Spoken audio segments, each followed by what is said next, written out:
तुम ही बैठ।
एक्शन हो रहा है।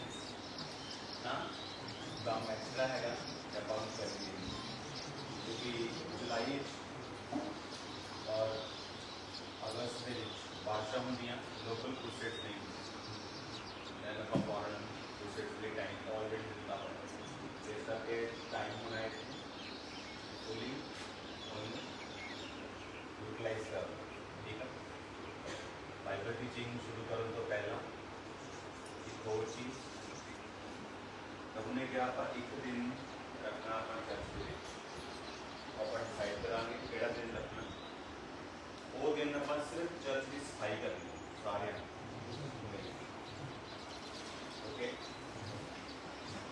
जरा क्लीनिंगनेस सफाई है जी क्लीननेस है पेड़ माउंटेन देखते हो माहौल चेंज हो जाता है ना लगता है कि यार तो स्वर्ग बैठे हैं आपको पता नहीं हाँ सब कुछ सोना लगता है ब्यूटीफुल लगता है और वही चीज़ अपन जो चर्च कंप्लीट होने जा रही बाइबल कॉलेज कंप्लीट हो गया ऑफिस कंप्लीट हो गया एक तरह का बैप्टिज्म जेरूशलम हॉल कंप्लीट हो गया मेन हॉल कंप्लीट हो जाना चाहिए से तो हूँ अपन क्लीनिंग करने की आदत पानी करनी है क्योंकि ये मेन चर्च है मेन ब्रांच है अगर अपन क्लीन नहीं है cleanness is equal to holiness ये भी एक होलीनेस का एक पार्ट है क्लीननेस के लिए मैं भी शामिल होवांगा ਤੁਹਾਡੇ ਨਾਲ ਤੁਹਾਨੂੰ ਇਹ ਗੱਲ ਪਤਾ ਹੋਣੀ ਚਾਹੀਦੀ मैं बाथरूम ਧੋਂਦਾ ਰਿਹਾ बहुत वो क्यों क्योंकि वो मेन चीज़ जिथे लोगों ने आना है वो सैनिटाइज होनी चाहिए क्लीन होनी चाहिए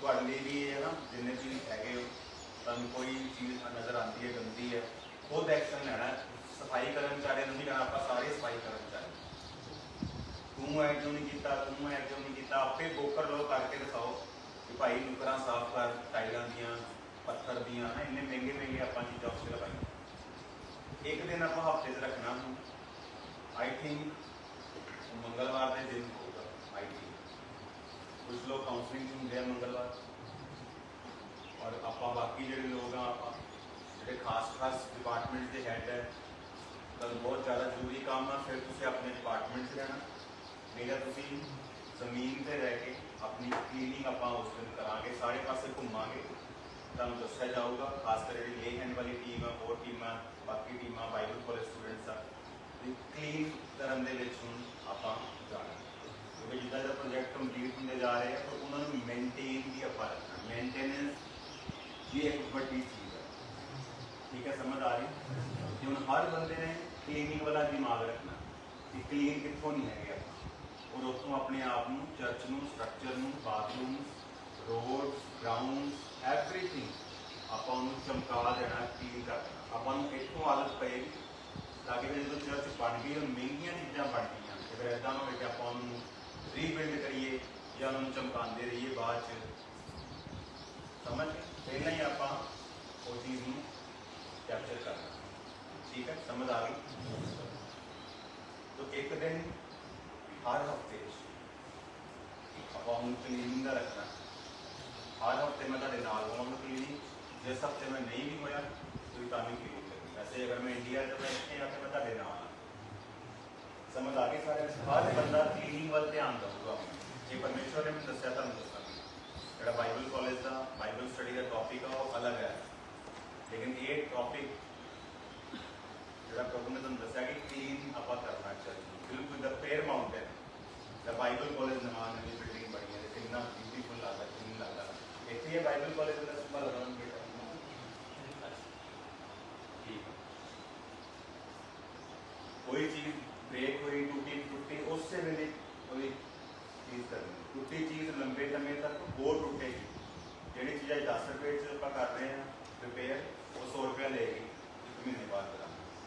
तो पहला ही अपने घर का समझ के तुहानूं पता है ये भी मैं निशानी देखी है धर्मी बंदे उन्होंने आप जी भी चीज़ दिंने वो बड़ी क्लीन रहती है। अगर तुम मेरे को फोन देखोगे ना कम से कम ला लो तुम 2014-15 का आईफोन 16 का, अज भी मैं तुम दिखाऊंगा स्क्रैचलैस है। और ये नहीं मैं यूज़ नहीं करता, तुम पता फोन कितना फोन यूज़ होंगे सारा दिन, कभी वो डिपार्टमेंट कभी वो डिपार्टमेंट, सारा दिन फोन यूज़ होंगे। लेकिन मेरा फोन कभी रिपेयर लिए नहीं गया कि मेरा फोन टुट गया रिपेयर कर। हथा च बरकत होनी चाहिए तुम।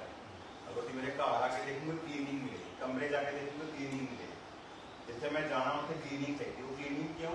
क्योंकि एक तरह का पवित्रताई का पाठ, क्लीन रहना, नहाना, साफ सुथरे रहना, क्लीन रहना हमेशा। समझ गए? जो मेरे को खड़े हो तो को स्मैल आ रही उतने नहीं लोग कंफर्टेबल है। जिथे तुम खड़े हो चीज़ गंदी है, जिसे बाथरूम जा रहे हो गंदी है, वो गंदे है, या कोई स्ट्रक्चर गंदा है, या जिसे बैठे हो कुर्सी गंदी है। जी कुर्सियां भी लोगों को दिंदे हो काउंसलिंग टाइम, और अब तुम लोगों सर्विस करते हो पानी वगैरह, उन्होंने गिलास क्लीन होने चाहिए, ट्रे क्लीन होनी चाहिए, सारे हाथ क्लीन होने चाहिए, कपड़े क्लीन होने चाहिए। समझ गए? जी जगह तुमने उठाया कि क्लीन है, जी कुर्सी जो बैठे की क्लीन है, कुर्सी बैठ तो क्लीन है, नीचों क्लीन है, हर चीज़ की हम क्लीनिंग वाला दिमाग अपना रखें। मोस्टली हो सकता है कि आप मंगलवार ही क्लीनिंग का रखें। समझ गए? मंगलवार ही आप उत्थे तुसीं भी होंगे काउंसलिंग से, कई लोग, मैं भी उत्थे ही हाँ, क्योंकि काउंसलिंग तो बाद जो लोगों का केस हैवी है उन्होंने मंगलवार में लोगों को मिलना होंगे काम के बाद, है ना? तो मैं भी उत्थे ही हाँ, कुछ आप क्लीनिंग से जावांगे और पूरा एक सिस्टम अपने आप में आदत पावांगे। ठीक है? क्योंकि 1200 स्टूडेंट्स आने लिए रेडी है उनके, लेकिन अभी पहला नहीं होगी एंट्री करवानी, जब तक 6 मंथ के बैच का टाइम नहीं होगा। तो अगले 6 मंथ बाद फिर अपने को 1200 स्टूडेंट का फॉर्म आ जाना, 300-400 150 200 भी उन्होंने रखते हैं, तो उन्होंने भी शांति होंगे, तो वो भी ताकि ऐड हो जाने, ताकि फिर आप और अपने को मैन पावर अपनी क्लीनिंग और हर चीज़ आप परफेक्ट आप रखें। और जो कि इतों सीखते हो उसे ब्रांच से जाके हैड बनते हो, सेम चीज़ तुहानूं पता होनी चाहिए जो असीं इत्थे कीता असीं उस जगह उत्ते जाके करें। इट्स लाइक ए ट्रेनिंग है ना। और पास्टर की ट्रेनिंग सिर्फ टीचिंग भी नहीं होनी चाहिए, पास्टर की ट्रेनिंग उन्होंने क्लीन करना आना चाहिए, उन्होंने गाइड करना आना चाहिए, उन्होंने हर चीज़ की नॉलेज होनी चाहिए। समझ गए? पहला बाथरूम कौन क्लीन करता सी? मैं चाह कौन बनाता सी? दरी कौन बिछा रहे हैं? दरी ट्रैक कौन कर रहे हैं? कॉलिंग कौन कर रहा है? सारा कुछ मैं करता उन्हें, तो प्रभु ने फिर लोग दिते। पहला मैं मीटिंग के बाद जुतियां सर्व करन जाता होंगे होंगे लोग इन्ने बढ़ गए कि तुम सर्व ही नहीं कर पा रहे, लोग तुहाडे ते चढ़ी जा रहे, प्रेयर रिक्वेस्ट लेके आई जा रहे, भगड़ मचन का चांस हो गया, फिर मैं वापस आना, फिर मैं होर सेवा फड़नी। इसलिए तुहाडे कोल टाइम हैगा। कुछ लोग जुतियां की सेवा च जाओ, उत्थे क्लीनिंग देखो, संडे देखो कितने क्लीनिंग घट है। समझ ले? हर जगह क्लीन, किसी ने बाहरों आके भी कोई स्टॉल लगाया हुआ उन्होंने भी दसो कि इतने क्लीन करो, पहला अपना सारा सफाई रखो।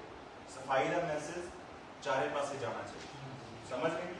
हर बंदे ने देना, तुम ही देना, रिपोर्ट टीम ने देना, बाइबल कॉलेज स्टूडेंट जो इतने है वो भी, जो नहीं है वो भी, डिपार्टमेंट के नाल 400-500 बंदा स्टाफ है तुहाडे अंदर चर्च का। जिन्हों को मेरे तो आए भी नहीं है ना, वो उन्होंने फ्लाइट से कितने लोग हैं ट्रेस सेंटर 2-3 शिफ्ट हो गए मिला के, तो वो करना है, तो वो सब काम की वजह से नहीं आ सकते, तो अपना कंप्यूटर पे रखो, ठीक है। तो ਤੁਹਾਡੀ ਜ਼ਿੰਮੇਵਾਰੀ ਹੈ ਉਹ ਮੈਸੇਜ ਨੂੰ ਦੇਣਾ, ਔਰ ਤੁਹਾਡੀ ਸਾਰਿਆਂ ਦੀ ਜ਼ਿੰਮੇਵਾਰੀ ਹੈ ਆਪਣੇ ਆਪਣੇ ਵਲੰਟੀਅਰ ਨੂੰ ਦੇਣਾ, ਜੇ 4000 ਵਲੰਟੀਅਰ ਹੈ ਉਹਨਾਂ ਨਾਲ ਵੀ ਤੁਸੀਂ ਗੱਲ ਕਰਨੀ ਹੈ ਨਾ, ਪਿਆਰ ਦੇ ਨਾਲ ਸਮਝਾਉਣਾ ਕਿ ਆਪਾਂ ਕਲੀਨ ਰੱਖਣਾ, ਔਰ ਤੁਸੀਂ ਖੁਦ ਵੀ ਕਲੀਨਿੰਗ ਕਰਦੇ ਜਾਣਾ। जब जा रहे हो कितने भी लगता है मिट्टी है कोई सैटिंग नहीं हैगी, तो लोगों ने कच्चे घर देखे कभी पिंड जो कच्चे घर जो मिट्टी के घर आ कि गल पा के कितना क्लीन होंगे, भावे मिट्टी है तो क्लीन किन्ने होंगे है ना। तो कई ने चंगे भले घर अंदर रख पाया बहन दिल नहीं करता उन्होंने घर, तो कई ने मिट्टी वाले घर भी इन्ने साफ सुथरे रखे। तो क्लीननेस जो परमेश्वर का मैसेज आता है, घर कच्चा हो घर पक्का हो बहुत बड़ा हो बहुत छोटा हो, जो भी आप बना रहे हैं जितने बैठे हैं चाहे बहुत बड़े ने क्लीन करना तुझे आप स्टार्ट करा पहला मैं करना खुद कर समझ आ गई। तो दूसरे ने 3 महीने के अंदर अंदर ब्रांचेस ने 5, तो 8 मेजर इवेंट ने 1 महीने के अंदर अंदर। सो रेडी रहो अपने अपने कम प्रार्थना में ज़्यादा रहो काम। धन्यवाद प्रभु द्वारा ये शिक्षा पाए आगे बढ़े यीशु मसीह के कारण। अगर अपने शरीर की टॉपिक कर रहे अपना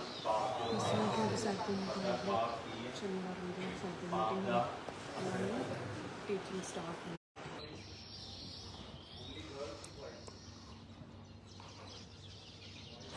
हालेलुया। हम परमेश्वर का धन्यवाद करते हैं कि आज एक बहुत ही सुंदर जो मैसेज परमेश्वर के दास ने जो दिया है, और आज ये जो मीटिंग आप देख रहे हैं कि परमेश्वर के दास परमेश्वर की दासी जो ले रहे हैं, जितने चर्च के डिसाइपल जो स्टाफ है के हेड हैं, ये वो आज मीटिंग जो है परमेश्वर के दास उनको कुछ ऐसी बातें भेद की बातें कुछ जो एक हर एक व्यक्ति जो मसीह में है और सेवकाई में है उसको करनी जरूरी है, तो हर उस चीज़ के बारे में परमेश्वर के दास टीम को गाइड करते हैं। तो आज चर्च का जितना स्टाफ है उसके सिर्फ हेड्स जो हैं वो यहाँ पे मौजूद हैं, परमेश्वर के दास जो परमेश्वर के वचन के द्वारा गाइड कर रहे हैं। और आज आपने सुना ही है परमेश्वर के दास के मुख से अभी कि क्लीननेस जो है होलीनेस का एक पार्ट है। तो सफाई रखना, जिस तरह आज उन्होंने टीम को सिखाया है, सबको बताया कि कैसे हमने क्लीननेस रखनी है, कैसे सफाई रखनी है, तो हर एक व्यक्ति का ये रोल है। आप भी जब चर्च में रहते हैं, आप जब घर में रहते हैं, अपने कमरे में रहते हैं, जहाँ आप काम करते हैं, तो आपको भी एक क्लीननेस जो सफाई है वो एक पवित्रताई को दर्शाती है, तो उसको मेंटेन करके रखना है।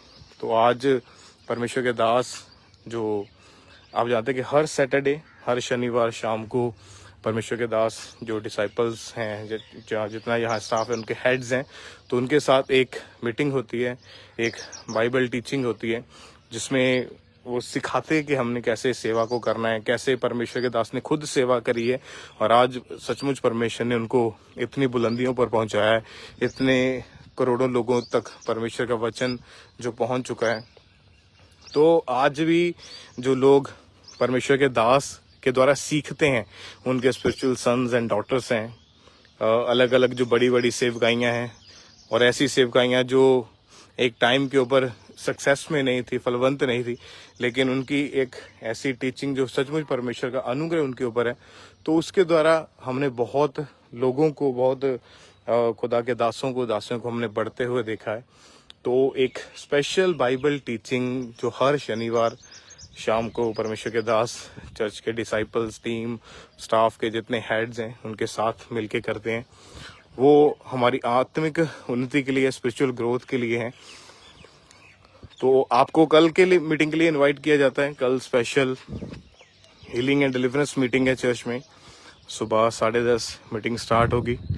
तो आप समय से पहले परमेश्वर के घर में होंगे, परमेश्वर की प्रेजेंस में होंगे, ताकि आप हर एक पार्ट जो मीटिंग का है उसको अटेंड करिए, वो चाहे वर्शिप है, चाहे वो टेस्टमनीज को सुनना है, चाहे वो परमेश्वर के दास के द्वारा परमेश्वर के वचन को सुनना है, आपको हर सेशन को अटेंड करना है। तो मेरा बिलीव है कि आप जब कल आएंगे परमेश्वर की हुजूरी में, आपकी लाइफ सेम नहीं रहेगी। परमेश्वर आपको बड़ी आशीषें, बरकतें, और आपकी लाइफ में हर वो दरवाज़ा जो आशीषों का है और शैतान ने बंद करके रखा है, उसको खुलने का दिन है कल यीशु मसीह के नाम में। तो परमेश्वर ने एक बहुत ही सामर्थी दास जो दिए हमें, जिनके अगुवाई, जिनकी टीचिंग के द्वारा हम ब्लेस हो रहे हैं, हम सीख पा रहे हैं कि हमने कैसे काम करना है, कैसे परमेश्वर को सर्व करना है एक अच्छी रीति के साथ। कई लोग ऐसे सेवकाई करते हैं लेकिन वो रिजल्ट नहीं है, क्योंकि एक अगुवे का होना, एक मेंटर का होना बहुत ज़रूरी है। तो हमारा ये विश्वास है पूरी टीम का कि कल जब आप चर्च में होंगे, वर्ड को सुनोगे परमेश्वर के दास के मुख से, परमेश्वर की दासी के मुख से, तो आपका घराना, आपका जीवन कभी सेम नहीं रहेगा यीशु मसीह के नाम में। तो आपको इनवाइट किया जाता है कल की special healing and deliverance meeting के लिए। अगर आप ब्रांच में जाते हैं, अंकुर मिनिस्ट्रीज के, आप जानते हैं 160 प्लस 160 से अधिक चर्च ब्रांचेस जो चर्चेस हैं अंकुर मिनिस्ट्री की, वो स्थापित हो चुकी हैं। तो आप अगर ब्रांच में जाते हैं तो आपको वहीं पे पहुंचना है, तो ताकि आप परमेश्वर के वचन को सुन पाएं और वो अभिषेक, वो मसा जो यहाँ पर मेन हेड चर्च में है, ब्रांचेस में भी अवेलेबल है, उसको आप रिसीव करें, ग्रहण करें। तो आज एक बहुत ही एक सुंदर समय, और हर शाम जो शनिवार की शाम है उसमें परमेश्वर के दास स्पेशल टाइम निकालते हैं अपनी टीम को, डिसाइपल्स को और स्टाफ हेड्स को गाइड करने के लिए कि कैसे हमने सेवकाई में बढ़ना है, कैसे। तो अभी भी परमेश्वर के दास जो हैं वो आप देख सकते हैं सामने, वो क्लास जो है वो कंटिन्यू है कि कैसे परमेश्वर का जो वर्ड है, परमेश्वर का वचन जो है उसको हम सुन रहे हैं परमेश्वर के दास के द्वारा।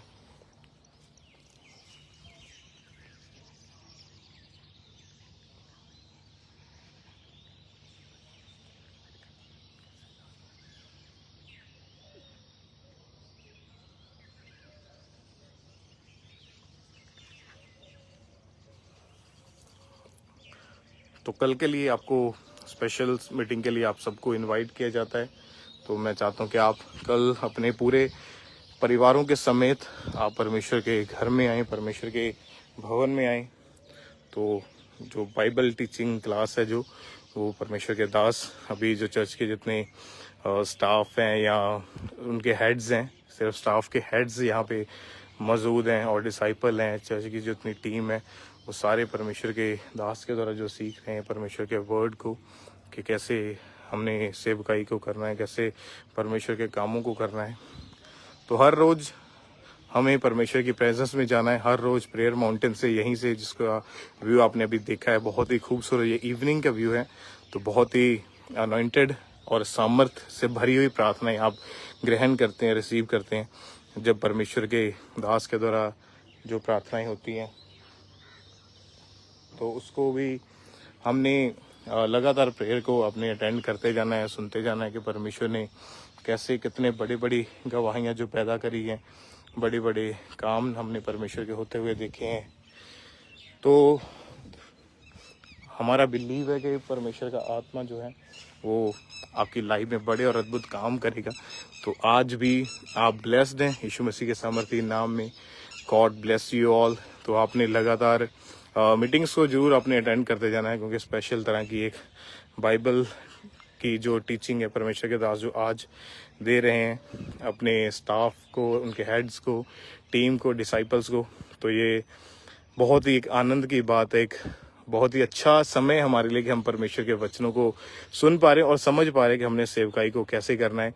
तो आप भी लगातार बने रहें परमेश्वर के दास दासी के साथ, अंकुर मिनिस्ट्री के साथ, वचनों को सुनते जाएं, ग्रहण करते जाएं और प्रार्थनाओं में आपने मिनिस्ट्री को याद रखना है, परमेश्वर के दास दासी के लिए लगातार प्रार्थना में रहना है, ताकि परमेश्वर का आत्मा और ज़्यादा इस सेवकाई के द्वारा करोड़ों रूहों को बचाने का कारण ठहरे। तो परमेश्वर आप सबके साथ है, परमेश्वर आपसे प्रेम करते हैं। कल मीटिंग में टाइम से आप परमेश्वर के घर में होंगे, ब्रांचेस में होंगे। आपकी लाइफ सेम नहीं रहेगी यीशु मसीह के नाम में। God bless you all. सबको जय मसीह की।